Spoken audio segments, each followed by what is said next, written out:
There we go. Is it working now? It's working. Oh, yay. So we're recording from a new platform, and so it was a little bit of a challenge getting it going, but here we are. We are working it now, and it is recording. So hi, everyone. Welcome to Freebird Spirit YouTube channel, and thank you for swinging by and hanging out with us for Wisdom Behind the Awakenings discussions. And this is a discussion 14. And so, wow. And I just feel like there's so many more discussions to come through. So I'm excited about that and coming into next year.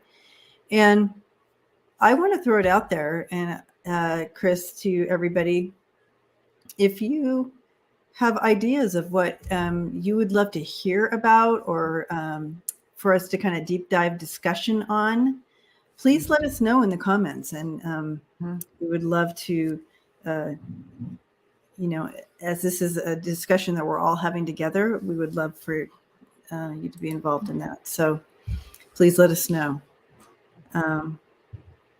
So today we are kind of what spurred us into this discussion was the most recent shooting, mass shooting that happened in my neighborhood here in Colorado Springs.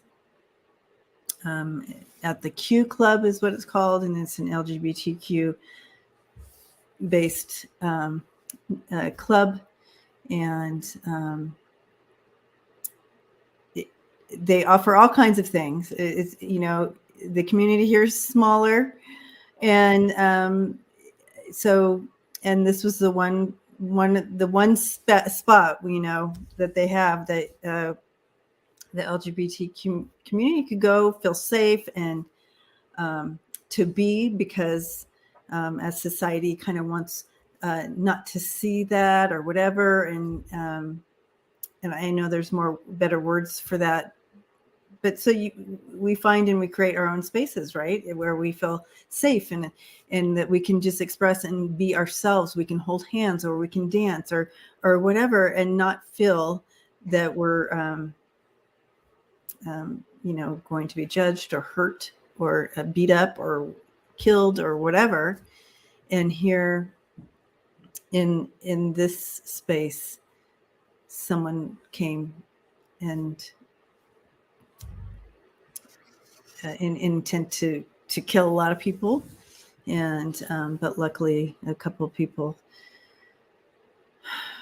overpowered him, but I think it's the numbers are up to like 22 people injured, 25 people injured now, and five dead, 5 deceased. There are people are in intensive care, so of course that's not good either. Anyway, we want to talk about this, and in our society as a whole, and this whole discussion. I'm going to pass it to you for a second, Chrys, so you can kind of check in and say hi too, and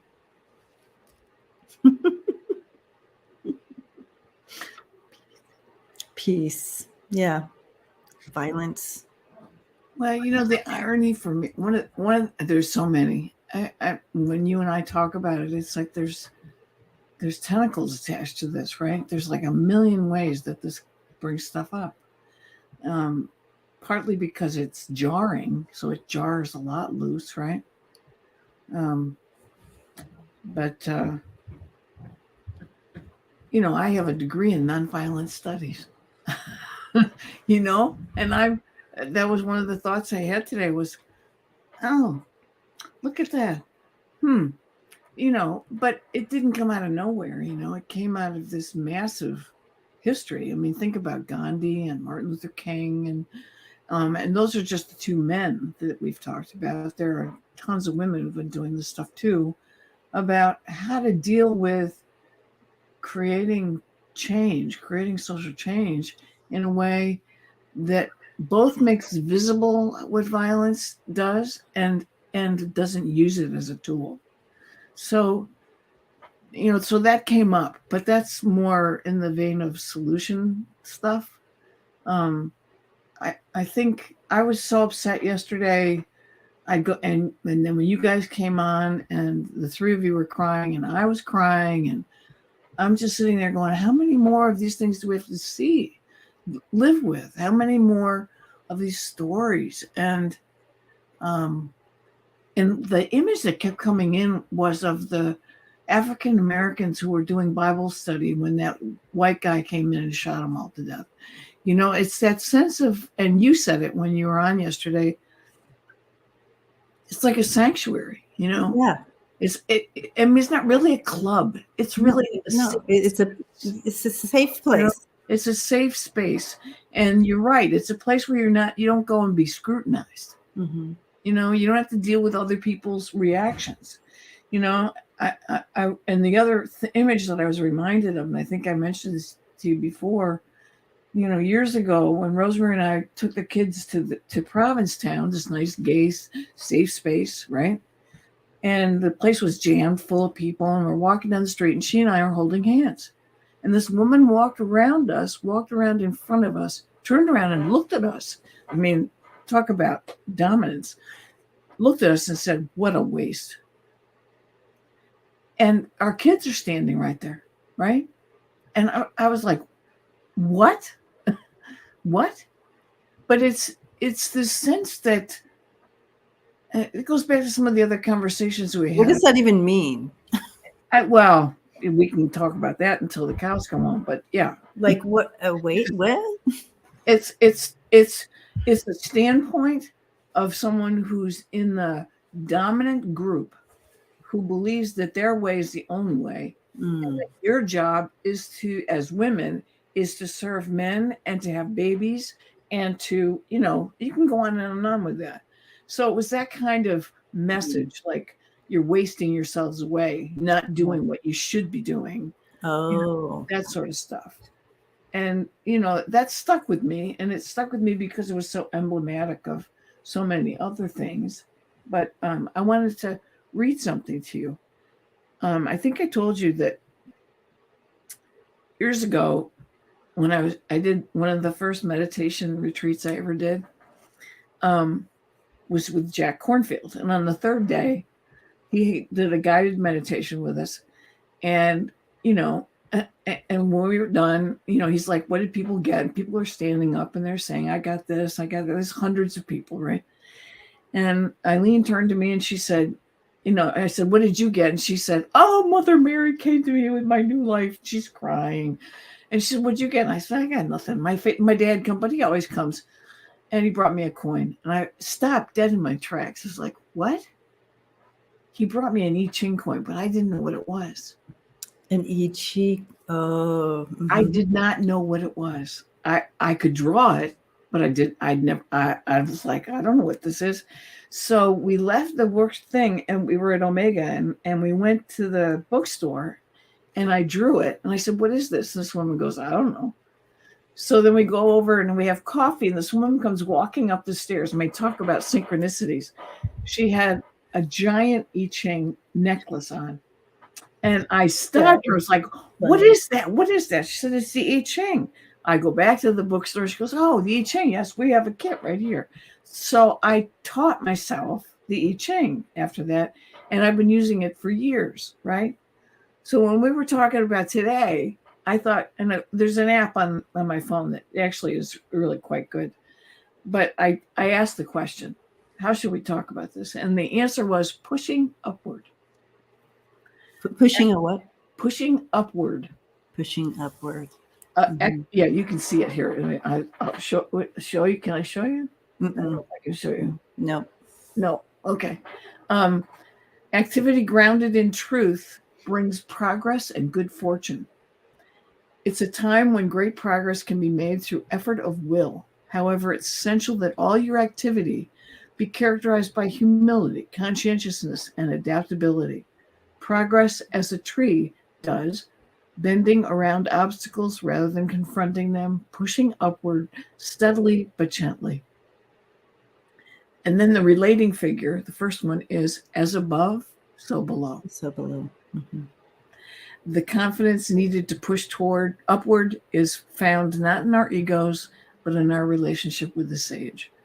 And a goal may be reached, but only if one's character is fully aligned with proper principles. It's always more important to maintain humility and equanimity than to satisfy an ambition.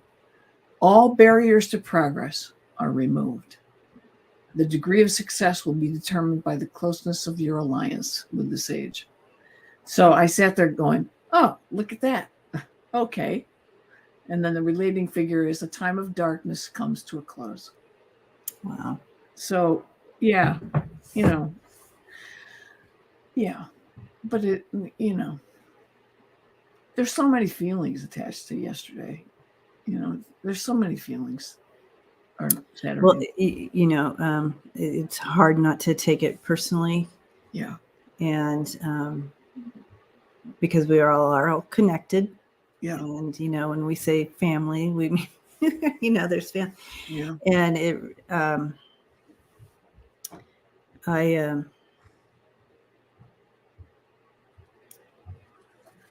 we need to expand and get away from responding in violence. Mm-hmm. What is that? Yeah. Well, I was just with my grandkiddos, and the three of them, kids, they play together, they love hard, they fight, but it's like, why is the initial response to hit or like that? It's not in the home. Like, there's no violence in the home. How do they even know? You know what I mean? But it's their instant response to something, whether it's like they feel they've been unjustly something done to them or whatever, is violence. Yeah, I think I told you before, I was doing some consulting at an elementary school, and there was a little boy, and I think he was probably 6, maybe 5 or 6 years old, and he had picked a fight in the cafeteria. His teacher brought him in, and she looked at him and she said, I am so disappointed. He had put a hot dog in another boy's ear. Okay. So I'm standing there starting to giggle, right? And I hear this teacher say, I am so disappointed in you. And I was like, what? That was your what? Instead of saying, what was that about? Why did you do that? And what other options did you have that didn't mean you were going to hurt someone? Mm-hmm. But instead it was about her, and it was about disappointing somebody. Right. Oh, and boy. I was sitting there saying to myself, boy, we've got a lot of work to do. We've got a lot of work to do to get ourselves out of that fear, imposing fear, right? The way you raise children is to make them afraid of you, afraid to make a mistake. When they go to school, and I hear this all the time because of teaching, and it's disturbing to me how many young people, college-age people, have already been indoctrinated enough that they think that there's something wrong with their brains. I'm not smart enough. I'm too bored. This is boring. That kind of, it's not about discovery. It's not about feeling the possibilities in your life. It's not about any of that. We've so tracked ourselves into that space of not expanding, of shrinking away. And, and I mean, I immediately started thinking about this guy who did this Saturday, and of course we all go to the same place, which is if somebody said, well, he was probably jilted, and I'm thinking, no, he's angry. But it turns out his grandfather is a right winger, and it was a politician, and so you're going, okay, so is that part of it? And then we go straight into the mental illness, and he's got a cachet of guns, and he's, and he's wearing a flak vest, and you're going, a flak vest? Really? So 22 years old, his brain's barely formed, right? Right. Not finished forming. So I'm like saying to myself, what possess? But you can ask that question forever. The reality is that we've all created this. We've all created this. The laws let people have guns. People who are mentally ill are not getting treated. They're getting possession of these things. They are striking out. This is the world we've created. And I mean, I think we're all frustrated about where do we go now. But and then I think about how much damage it does to disempowered communities when this stuff happens, whether it's African American, Native American, lesbian, gay, trans. And of course, what the other part of what happened Saturday night was that the next day was a Trans Memorial Day. Right. Mm-hmm. And that always drives me crazy. It's like, what is it? What are we so afraid of around that issue? The fact is, and the gay issue, it always comes back to the same message, which is we don't want men to become women because we don't want women to really have any power or exist. And if a man becomes a woman, then he's clearly not okay. And so if you're trans and you're going to change your gender, then clearly you are going over and you're making me less powerful in my own life. I mean, it's so screwed up. Yeah.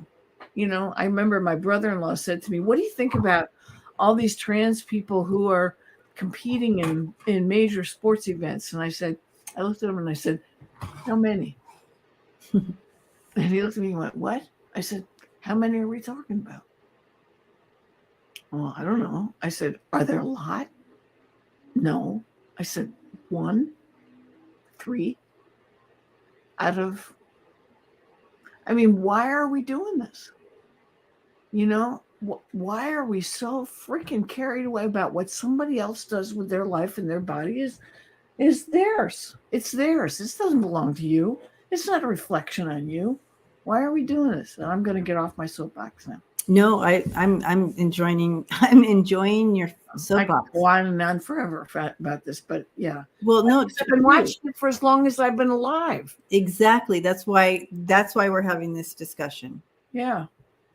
I mean, yeah. I mean, yeah. I mean, what are first time I realized that I was in love with another girl, I came home and I opened up, somebody, I don't know how I even knew the word, right? I was that young. I don't even know how I knew the word. Homosexual. I looked it up in the dictionary and it said, basically that you're mentally ill and there's something wrong with you and that sort of stuff. And so right away, then the message came to me, oh, keep it to yourself. I'd hide. So one of the more poignant moments I had in my teen years was coming home crying and my father wrapping his arms around me and saying, did he dump you? And it wasn't a boy. Mm-hmm. And I couldn't talk. But I felt like how awful that I can't speak my truth and that he doesn't even know. And look how nice he was being. It's like, okay. And so it goes on and on and on. My sister gets married. I'm her maid of honor. I'm standing in the receiving line, and my grandfather walks through, and he says, "And when's your turn?" Right. So it just goes on and on and on and on, and we can talk about that forever. But when I think I said this to you before, was the moment of the awakening moment for me was when I was walking with a friend of mine. We were going to a gay bar, and I was in my 20s, and you're always like, it's dark and you're being careful, and a car full of guys drives by, sticks their hands out the window and starts screaming queers. And in my body, I'm cringing, right? I'm like shrinking. And Audrey raises her fist up and goes, yes. And in that moment, I was like, transformed. It was like, oh, I don't have to do that anymore. Okay. So those are the stories that come pouring into your mind, your heart, when some episode like that happens. And it's not just the LGBTQ stuff, it's also the race stuff, and it's also social class stuff. I mean, you can go through it, and disability stuff. Somebody said the other day about what was it like when you were growing up when people with special needs were around, and I was like, well, we used to mock them. They were mocked all the time. And so this is the world we've created. What have we done? It's just shocking. It's shocking how horrible people can be to people, humans can be to other humans. Yeah. And that's why I always tear up when I see people being kind to each other. Right. When Exactly. you see an act of kindness, and you all get the same teary eyes when you read an act of kindness, a story, or you see a story of an act of kindness. It's right. Because that's like, oh, that's how we're supposed to be. That's the right way. What is this fear of each other and hate and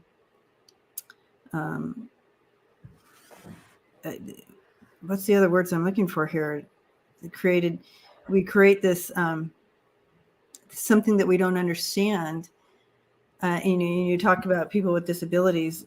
Right. I did not stand for that.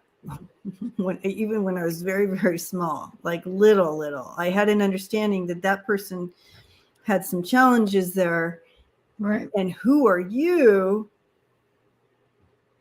They can move all your arms and legs and do everything you want.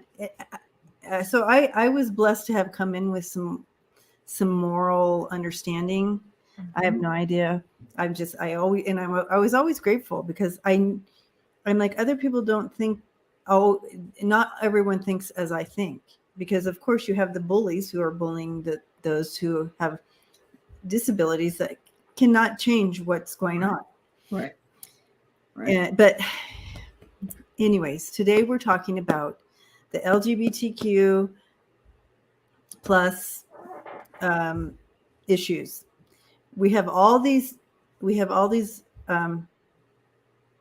It just happens to be highlighted today because of the incident that happened yesterday. So I don't feel. I feel like it's okay to really address this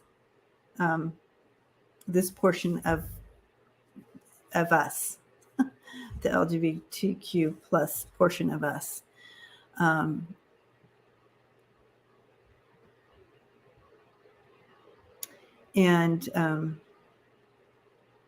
So today,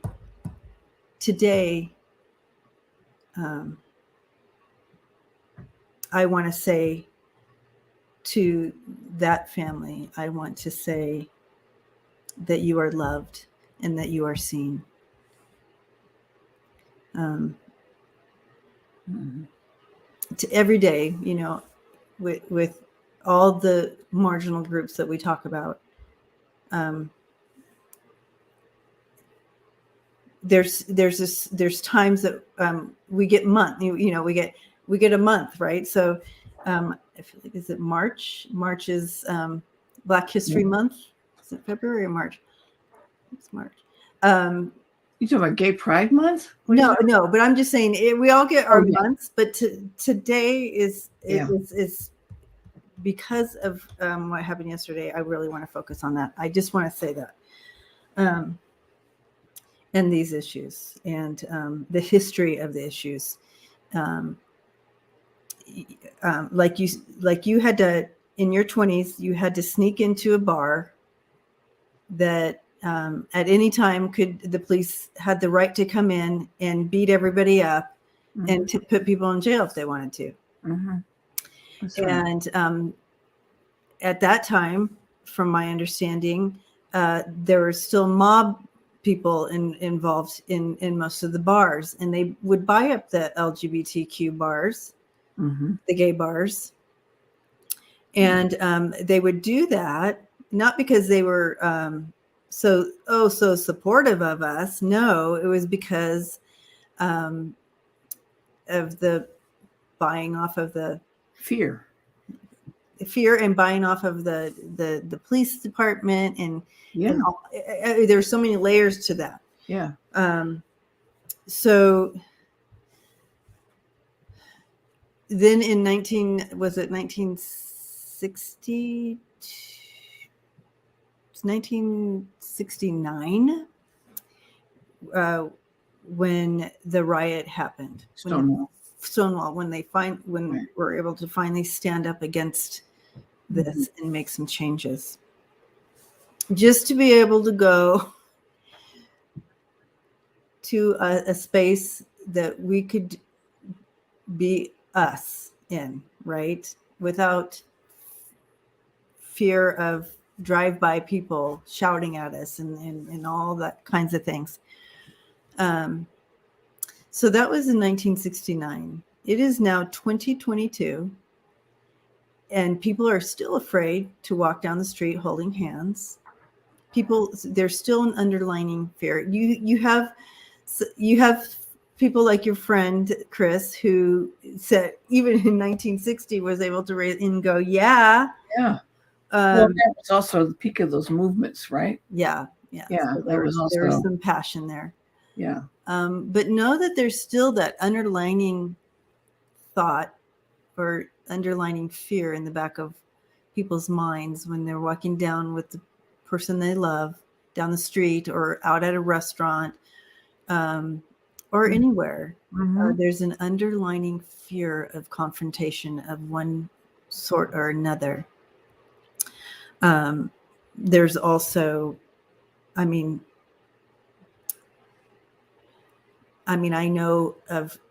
personally people who have almost lost their lives due to who they are because of being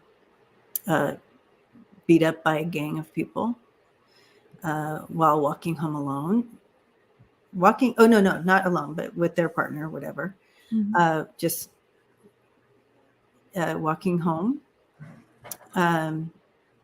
These are real stories, real people. It's not just on the movie Brokeback Mountain.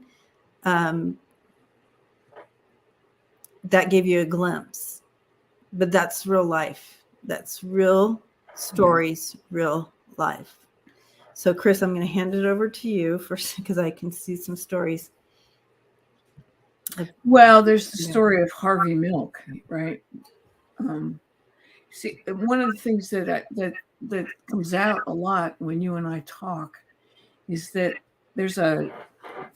it's so interesting to me, the generational differences, that there's not a lot of years separating us, but in those years, there was the movements that happened, then there was the taken for granted, and then there's us, right?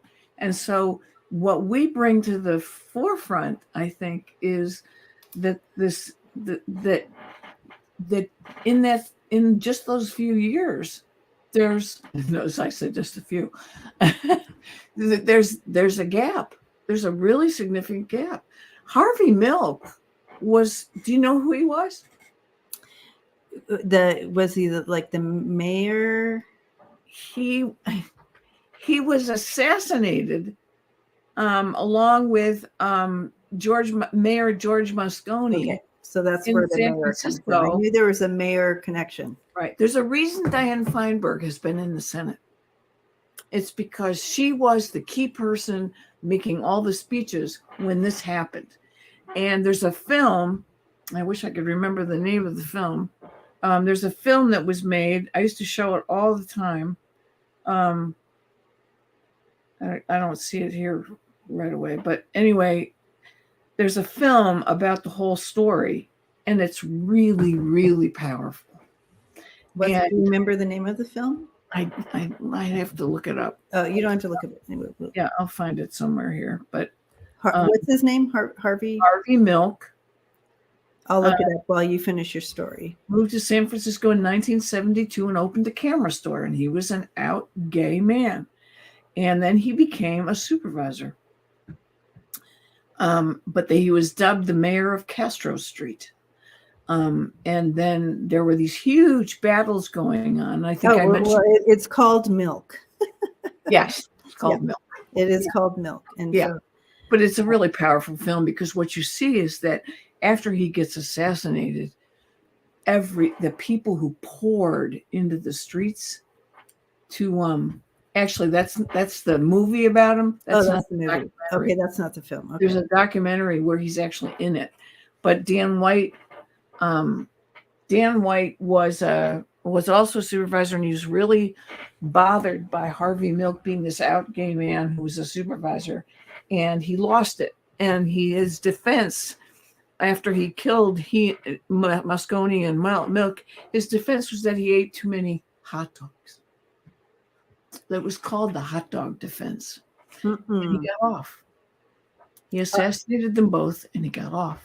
He had, I think, served a short period of time, and then he got off. But what I want you to see in this documentary, and maybe another time we could do a clip of this, what you got to see is the response. The streets went wild. I mean, the streets were absolutely, yes, that's it. The Times. It's the documentary, right? If anybody's interested, right. You might actually be able to find the picture of the protests because they tore the city apart. They overturned cars. They tried to break down the doors on the town hall. They, the fury was unbelievable, and it was literally thousands and thousands of people. So, that's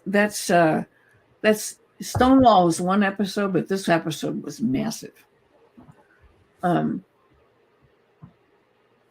So it's palpable. So what year was this when that happened? I think it was 78. And where, how things happen and we know where we were when it took place. What was happening in your life at the time, Chrys? I was still working for the airlines, and I remember sitting in this office with 400 people being very, very upset, but also feeling the strength that went with that because the amount of people who reacted and the way it made the news media and all of that. So it was a moment of saying, look, we've just stood up and just said, no more. You're going to deal with our fury. Mm-hmm. And the fury was, things were set on fire. It was a full-fledged, it was a gay version of what we had seen during the civil rights movement, that level of massive reaction. And then when the verdict came down and he was just, people were like, what? Are you kidding? And then it was a whole other episode of that. But it was one of those moments that turned the tide. So I remember Dianne Feinstein, she was, a spokesperson. She was trying to hold things together, and it's really what propelled her into being a U.S. Senator. What's talking? I have a heater on. There's no talking. I just heard somebody talking. Maybe it's Harvey. Maybe it is. It's interesting. You can't hear it? Definitely voice. Yes. Yeah. So, it's an echo. It's an echo. That's my voice. Okay. So it's not Harvey. No. It's not Harvey. Is it gone? Is it still there? It's still there. Yeah. No, it gets irritating. So yeah, but I like what you said. I was moved by what you said in that the response when you have people come together in response for injustice like that, mm-hmm. for a marginal group, mm-hmm. right? Mm-hmm. And it empowered you. Mm-hmm.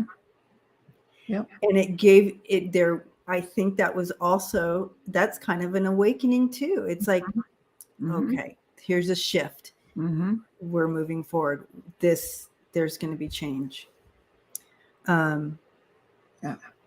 And I just keep thinking, again and again and again, the message coming through is together we can. Yep. Always together we can.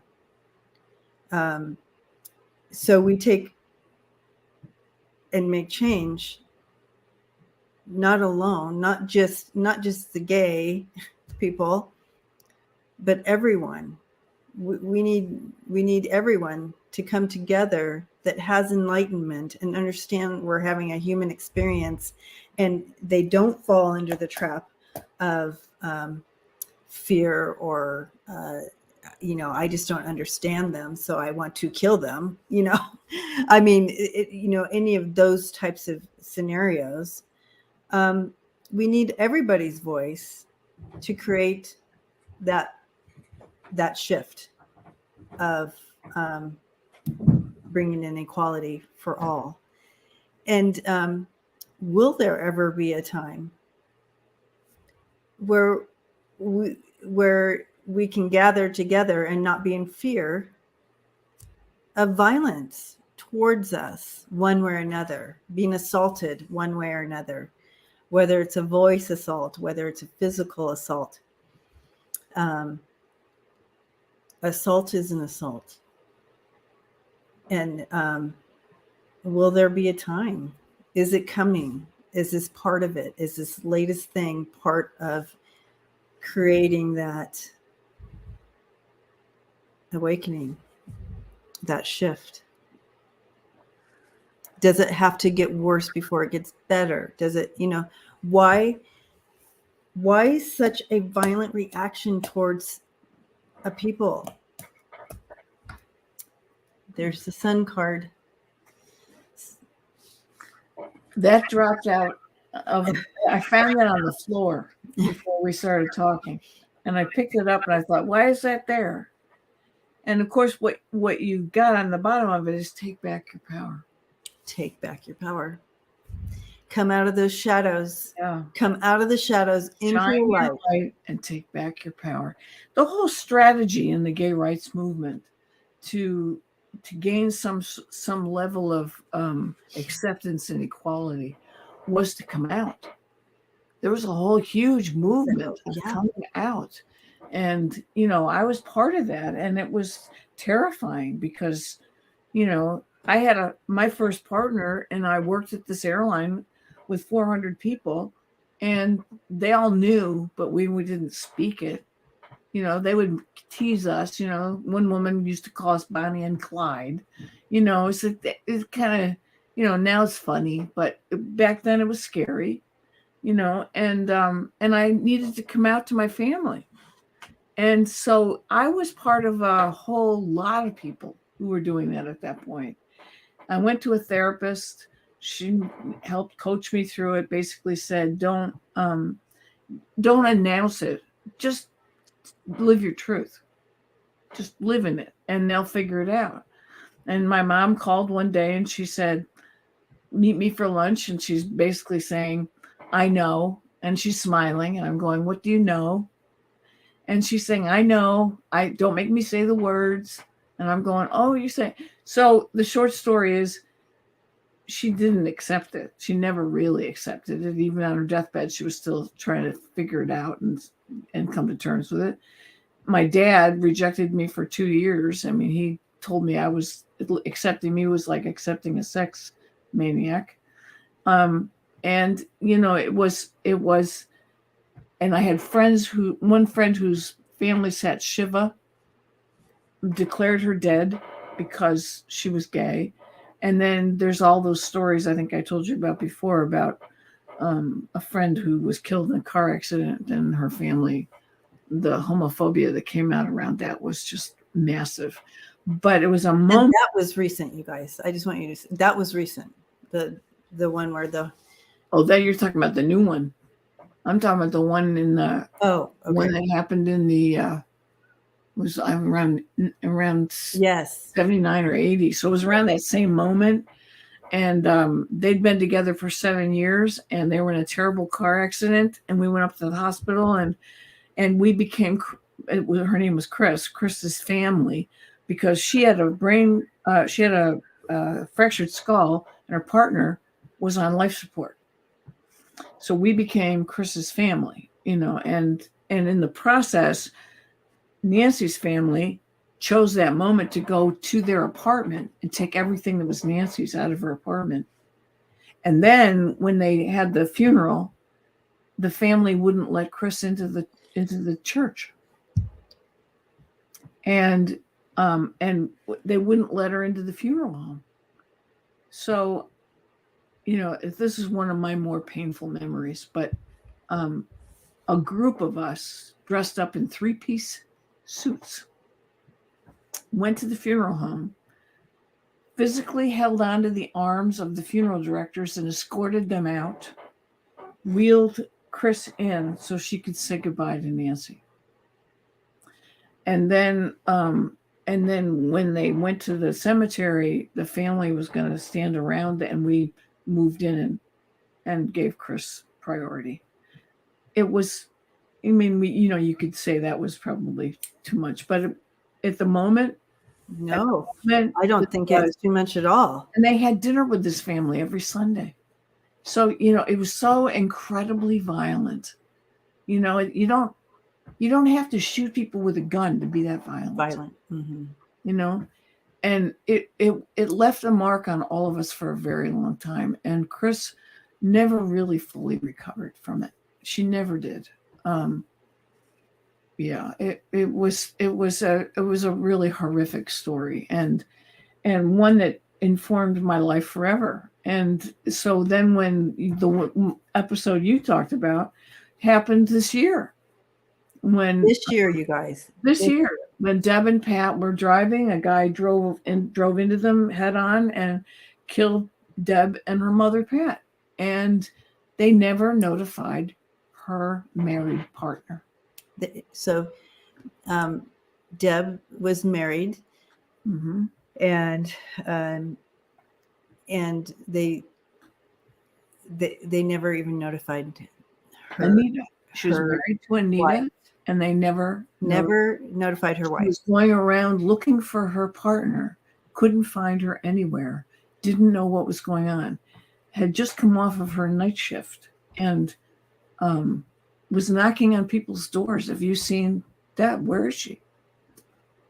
So, the violence in that is so personal. And I think when you said it feels personal, because it's connected to, those things aren't separate. No. It's all together. Mm-hmm. It's where you live. It's what you feel. It's who you are. It's what you love. And when you say lead with love, I mean, the real work, I think, in my life that I've felt so powerfully is that I'm here to love. And it doesn't matter what shape or what body you're in. It's not important to me what body you're in. If I love you, I love you. And for somebody to say that that's got to look a certain way or be in a certain package, it feels, it's violence that defies description. Yeah. It's deep, it's horrific, and it's not why we're here. We're here to love, and we're here to find out what that is. And I've always said this. I always have felt that gay people are here to show people what love is, because it's not about your body.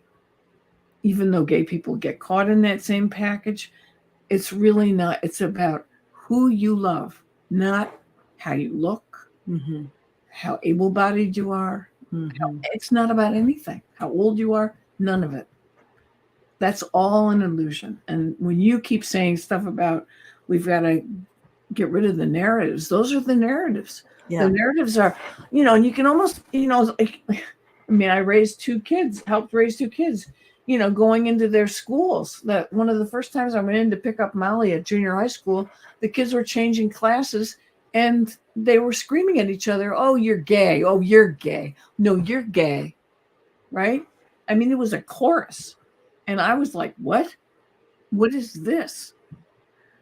and then we've got these two beautiful young women to raise, and we have to hide who we are, because for us to be out meant, and I had already been out, so that was hard.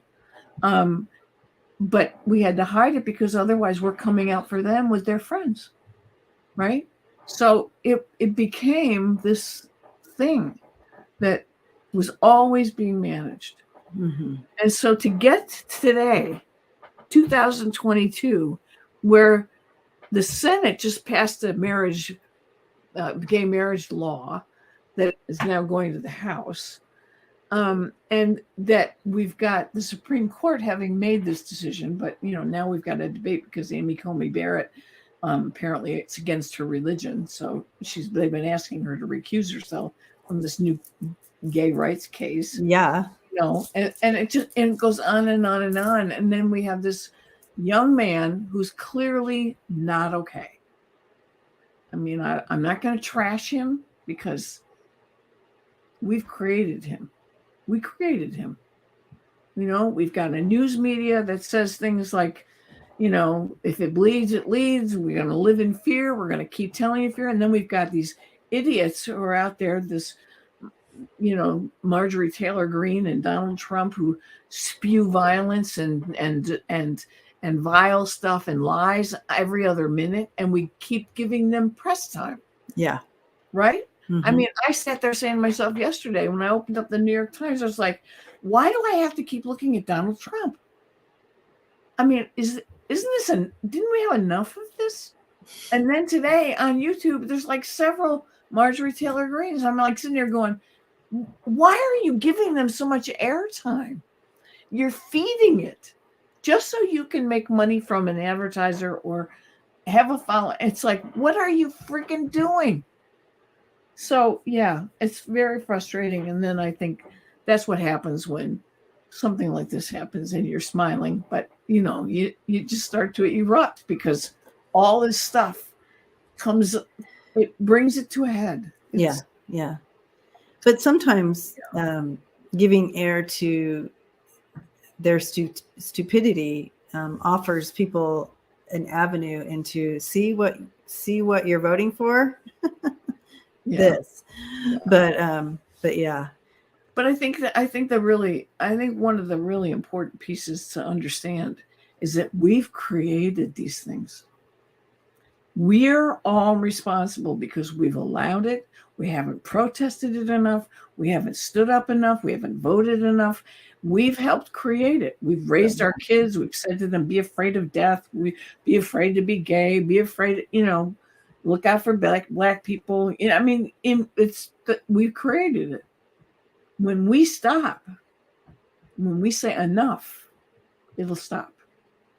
I mean, that's where you started. Well, right. And so we had a little portion when you were sharing Harvey Milk's story. We had a little bit of a yes, and where that shift happened because people stood up together. Mm-hmm. Not all those people on the streets rioting were all gay people.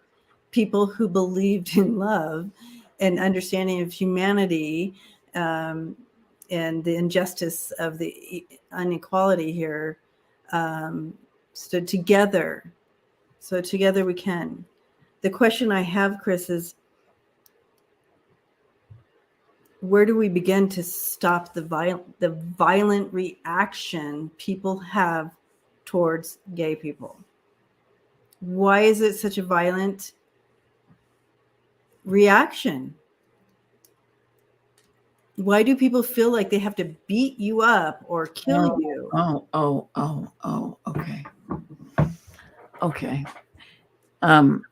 There was a name I kept trying to remember and I couldn't remember. It's Matthew Shepard. The Matthew Shepard story is absolutely horrific. A young gay man and two men abducted him in Wyoming and assaulted him because he was gay, tied him to a fence, and let him die on the fence. They just left him out there to die. And he did. And it was and of course, the headline for that in 2018 was "The Murder That Changed America." Tortured and tied to a prairie fence 2 decades ago shocked the world. 2 decades ago would have been, what are we talking about, in the late 80s. And was another one of those Harvey Milk stories. This one was so horrific. This one didn't elicit the massive response. It got a response, a lot of response, but it was so painful to see this sweet young man tortured to death and left to die just because he was gay. So you asked a question. Yeah. So what? So in the 80s, Yeah. I was invited because one of my closest friends, Jackie, is an Episcopalian priest, and she was doing a retreat out on Casanova Lake at the Episcopalian Center. And there were a bunch of us who were in nonviolent studies, and she asked us to help her with these teenagers. And that they get together once a year in this setting, and they've grown up together, and this was going to be the last time they were going to see each other, and could we help? So we went, we spent the weekend, and literally hundreds of kids. And I remember we were sitting in this room like a gym or a big, massive room. And the kids are all like they're, boys and girls, and they're like crawling all over each other and like, hi, and they're being really happy. And Jackie had promised them that they could stay up all night together the last night they were there. One of the people, I think it was one of the cooks, went and told the bishop. And the bishop said, you can't do that. So Jackie had to stand in front of these children and say, I'm sorry, but you won't be able to stay up all night. And I'm sitting there on the floor looking at these kids who I don't know. And I said, well, is there a rule about what time they have to get up? And the room erupted. I got the first and only really standing ovation I've ever gotten. And so they went to bed at midnight and they got up at 5 after. So there was that, right? So your question was, what makes people do this? These same kids, we had workshops with them. And one of the workshops was about, I can't remember exactly. I can't remember what the topic was, but one of the topics was there were boys and girls, and myself and I think it was Juliana were leading the workshop, and the question was, if you encounter I know what it was. It was one of the kids brought up the topic of gay guys, right? And he's got a girl sitting on his lap at the time. And he's like, and I think they're 16, maybe 15, 16 years old. Well, if some gay guy makes a move on me, I would kill him. Yeah. Right. And I'm sitting there going, okay. And then another boy starts doing the same thing. And I looked at him and I said, women and girls have been putting up with this forever. And what we say is, no, thank you. Why couldn't you do the same thing? And they looked at me. Well, because you have to prove it. And I said, what do you have to prove? Well, you got to prove that you're not gay. And so you prove it by destroying another one? Well, yeah, because then no one will think you're gay because you just destroyed a gay person. Wow. Right?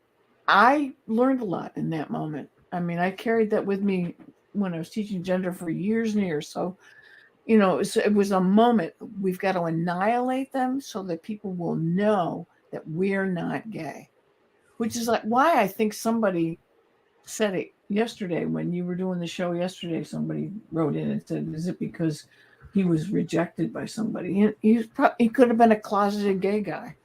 Who cares? And Kevin said, I don't care.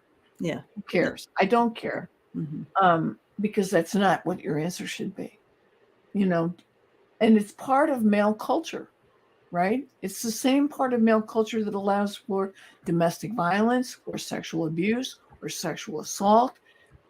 It's really that men become women in those moments. And I don't want anybody to think I'm a woman, so I'm going to have to kill them. I'm going to have to annihilate them. I'm going to have to beat them up, because the more, and he said this, the more I beat them up, the more they'll know I'm not like that. And I said, I just don't understand why you can't just say no. Why can't you just say no? And so it became a question of how to be self-assured about yourself. I just know who I am. But it was very instructive, and it was a very painful conversation. They eventually got to a place in the workshop where they got it.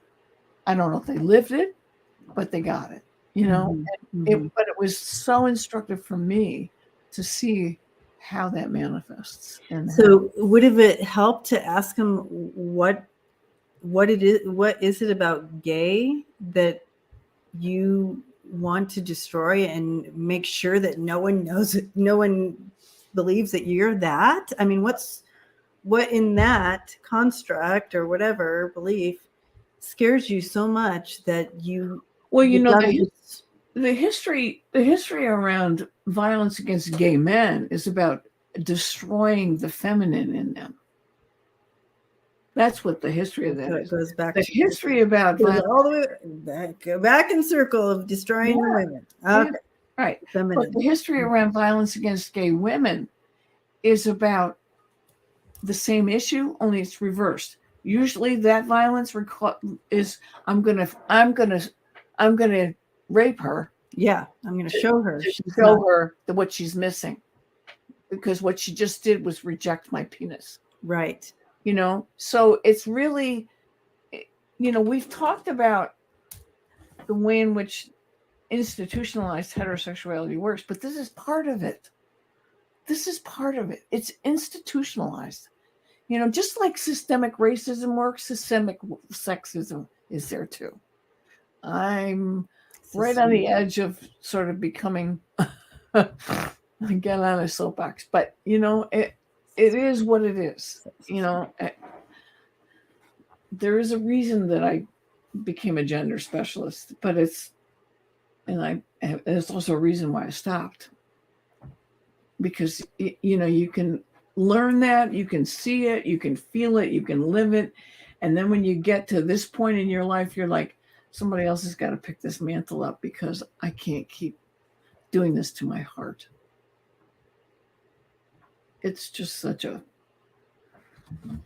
I told you, I stopped teaching gender because I couldn't give lessons on sexual violence again to any more young women. I just couldn't do it anymore. You know, my friend Lane, she was in Rape Crisis Center, and she worked in that for several years, and she'd come home every night and she'd smoke a joint. And we finally said to her, you can't keep doing this. You can't keep doing this. So she quit. She stopped doing that work. And you know, it is what happened in our generation. You know, we gave birth to places like rape crisis centers. We gave birth to women's studies programs. We gave birth to, you know, gay rights. We did a lot of that work, you know, anti-racism stuff. I mean, we did lots of that work. But there comes a point where you're like, okay, you guys got to find your voices now. And we've got to like peel away the stuff that has kept you from seeing what that history was. That history is a really powerful history. Everybody should know who my Harvey Milk is. Yeah. Everybody should know who Matthew Shepard was. I mean, you know, what this boy did on Saturday night was that all over again. It was that.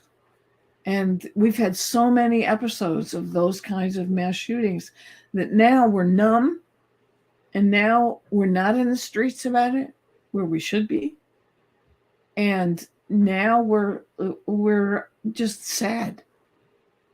You know, our hearts hurt. We're sad. We're crying. I watched the films today of, you know, the people who survived it, you know, and it was like, they'll never recover from that. They're brokenhearted. Yes. It's not going to change them, by the way. If there's anybody listening who says maybe this will stop people being gay. It won't. King James was gay, for God's sake, and he was the one who shepherded through the rewriting of the Bible. So get a grip, folks. It's ancient. Yeah. Okay. I just thank you for your voice, Chrys, and your history and your wisdom with this. And reintroducing Harvey Milk and that story, and Matthew Shepard and his story, which should never be forgotten. And there's many, many, many stories like that. That's right. And they should never be forgotten. Right. And we have a moment now to speak out and to bring the sun card and the rainbow card. Yes. The sun card. I got it. It's right here. It's right here. I got it. See? Yay. Okay. I got it. I can't see it. There it is. There it is. There it is. Stepping into our power of self. And I feel like and also, by the way, this is Debbie's deck. My deck, yeah. So as you step into empowering, and here's another thing that just dropped in for me, is as you know, this community steps out and says, this is who I am, and I'm going to live my truth, and I'm going to be me. And that threatens those, that's a threat, apparently. But see, that's where the breakdown is from the stories that you revealed to us today, Chrys. The breakdown seems to be when they don't know who they are, or they're not comfortable with themselves. Right. That's It right. doesn't mean they're a gay closeted or a closet gay or whatever. It just means they're not comfortable with themselves. And here you are, such a threat, because you are living and standing in your beautiful truth and your beautiful self. But it's a threat to those who aren't doing that at some level or another, because of the narrative. That's also what's going on with politics, because we're talking about that ad nauseum, right? Mm-hmm. And I think that when we watch, the 45th narcissist, we're really watching someone who's terrifically insecure. Mm-hmm. He's terrifically damaged. Very fragile. He's a narcissist, and he's someone who is trying to do what that boy was doing years ago.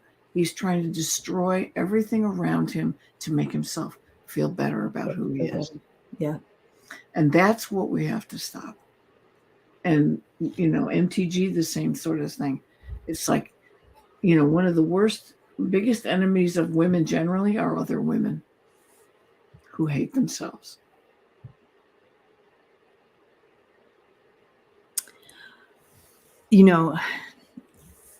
Harvey Milk just stepped in here. Actually, he is here, and I love Harvey. Yeah. Well, this is a very cold reading for me, because I don't know Harvey. I know that I've heard this, background stories. I just never stepped. There's so much to learn. So many stories out there, but yeah, I think we should know him more. You obviously know the story. But he just stepped in. He's been here. He stepped in earlier, but I just looked over and he's still here. And so should we see if he has a message, Chrys? I would love you to see it. I told you a story, one of the other videos we did, where he was on a panel when they were trying to make it illegal in California for gays to be teachers. And one of the people on the panel was a nun. And she was going on and on about not wanting to expose children to gay people because they become gay. And he has this great smile, and he looks at her and he says, He said, "Sister, with all due respect, if that were true, we'd have a lot of nuns around right now." So he had a great sense of humor. He was very charismatic. He was very loving, and he was very smart.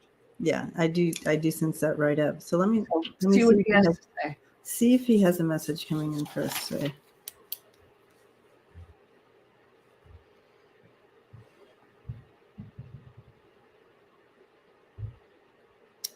He's saying something about being more inclusive, because he says even this community is exclusive, and you'll find success in inclusive, being inclusive.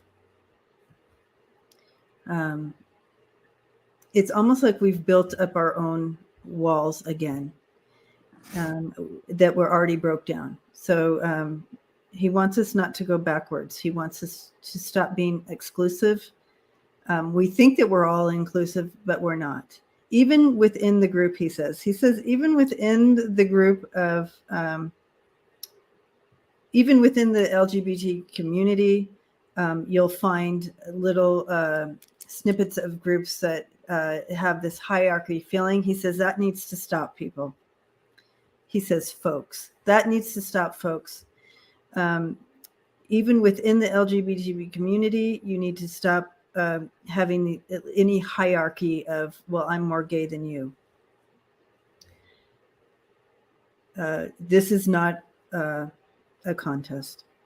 He says it's important to, with this inclusivity, breaking down our own constructs. Well, I'm a this, or I'm a that. Any acronym you want to use. Start looking at possibly breaking that down.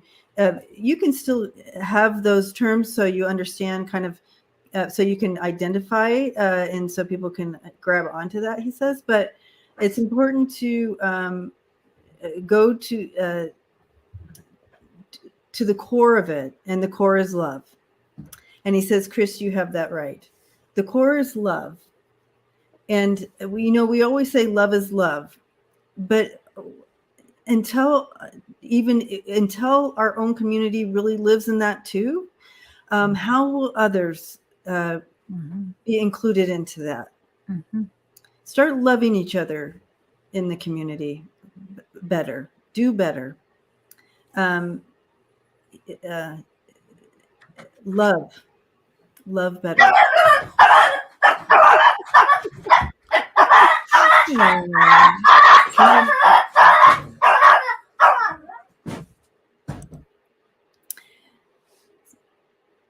So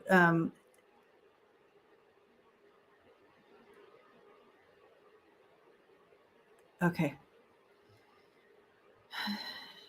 Is he done barking? Is she done barking? Okay. I'll unmute you. All right. I want to go back to that. I'm asking him to just kind of go back to that piece, that inclusive love.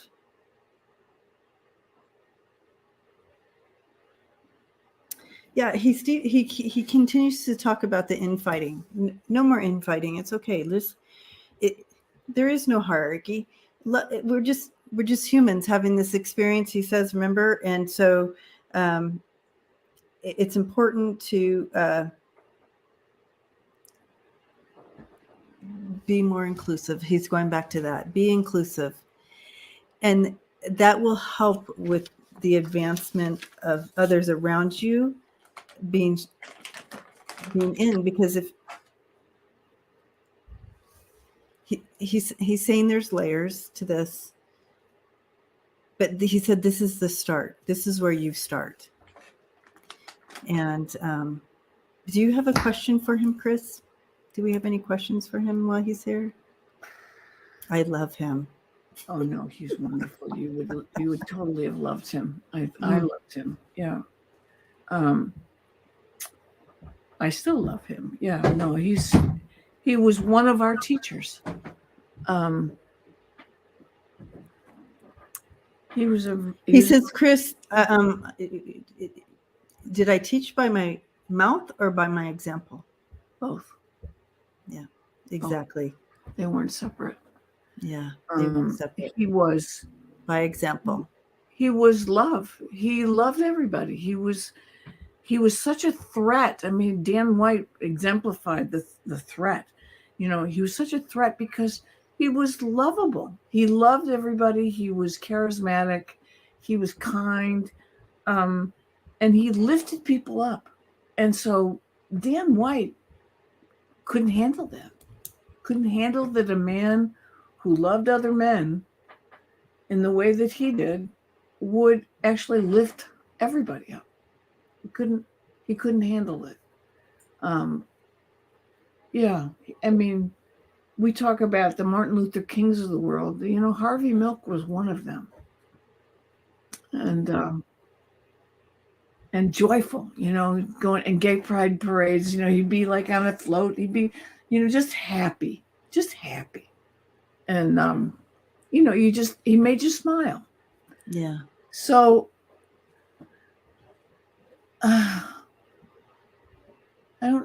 don't have a question for him. The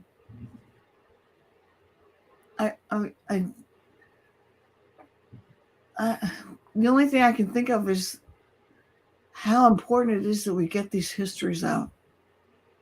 That they have to stop being not the latest story, you know. Yes. Keep. This is a little bit of a momentum, but keep the momentum and don't allow it to get quiet again until the next story comes out. Horrific story comes out. Right. He says, unfortunately,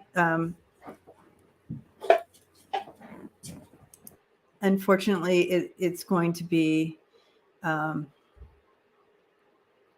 you know, a little bit like this pattern for a while more. But the more, but there is progress. You know, we're moving forward. He says it's never backwards. It's always a movement forward. It sometimes feels like it's a backwards hit, but he said always moving forward. And he's giving you a kiss on your forehead, Chrys.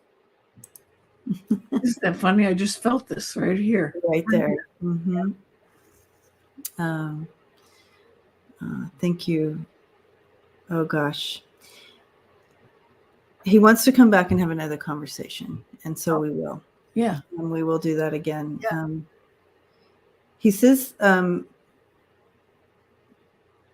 it looks like there may be 3 more of this topic, but not just the violence and stuff like that, but the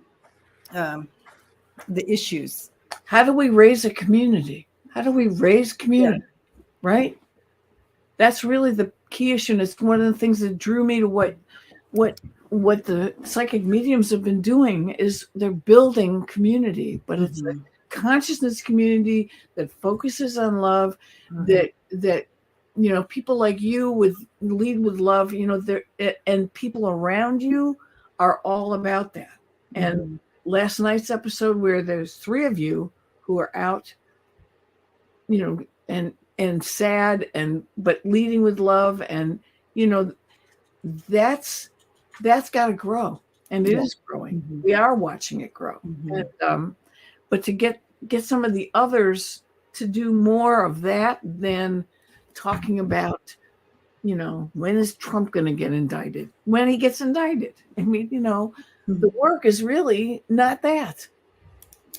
You know, we're waiting around for the police. That would help, wouldn't it? Yeah, it would. It would be lovely, but you know, that's a whole other layer. That's not like we're holding on for that. We're all focused on that, but that's not the issue. That's a blip. He's a blip. Yeah. But yes, so I'm excited to work with Harvey again.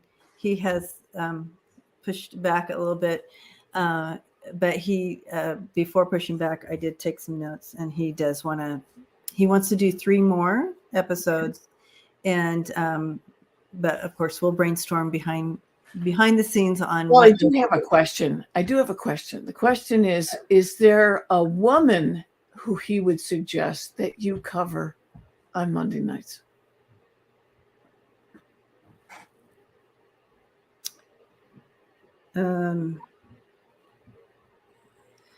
Is there someone named Elizabeth?